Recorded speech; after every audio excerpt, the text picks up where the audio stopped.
Hello, I'm Rachel Jones for the Finance News Network. Joining me today in Melbourne from EQT Holdings is Managing Director Mick O'Brien. Mick, welcome back to the network. Thank you very much, Rachel. Now, EQT Holdings, or Equity Trustees as it's better known, is Australia's leading specialist trustee company. What more can you tell me? We provide trustee services to private clients, to corporations, to superannuation fund promoters, to funds managers. And we're primarily based here in Australia, with the headquarters here in Melbourne, but we've got a small fledgling business in the UK and in Ireland. Excellent, thanks Mick. Now, before we talk about your results, can we just talk about the key drivers for progress? Well, our business is really underpinned by two key drivers. Firstly, intergenerational wealth transfer. So as the Australian population ages and they transition their wealth either to the next generation or into charities and the like, we're experts at making those transitions happen. On the corporate side of our business and the superannuation side, it's really underpinned by the growth in the superannuation assets, which are growing at a much quicker rate than the rate of GDP. So very solid underpinning areas of growth in both parts of our business. Now let's talk about your financial year 2019 results. What were the highlights, starting with the financials? Well, our net profit was up 12.7% to over $22 million, so we're delighted with that result, and likewise earnings per share was up 11.7%. I think the pleasing thing about those results was it was primarily driven by revenue growth. So our revenues were up 4.6%, and we had very disciplined expense management, with the expenses only up 2.4%. I think the other thing I would point out is we had great results in both the private client side of the business and also in the corporate trustee services side of the business. Our total funds under supervision rose to over 80 billion, and that's a key driver of our revenue.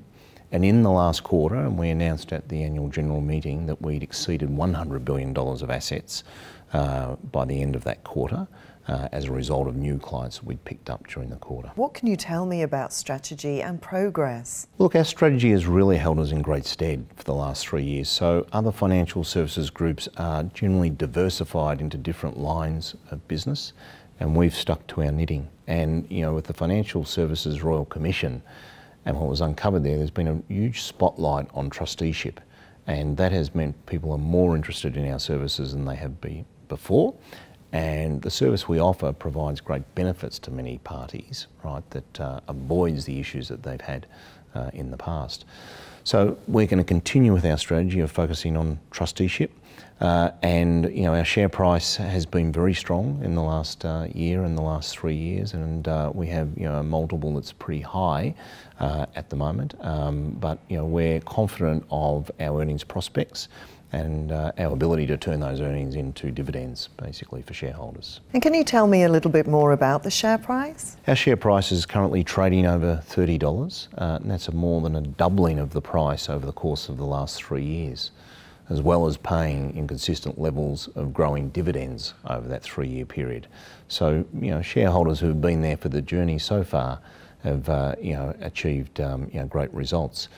It's primarily been driven by earnings per share growth. So our EPS growth over the last 3 years has been 17%.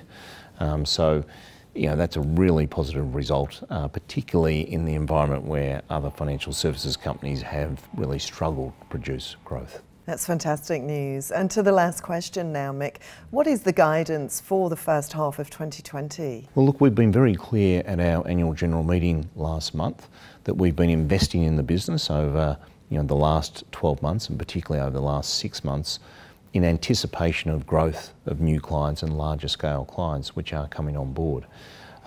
So we expect the first half of FY20 to be relatively flat on the prior corresponding period, but for growth in earnings to come through in the second half of FY20 on the back of the new clients that we've been signing up.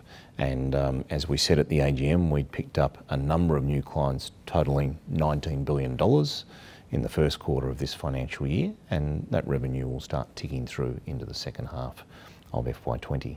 Mick O'Brien, thanks so much for the update, and congratulations on your progress throughout this year. Thanks very much, Rachel.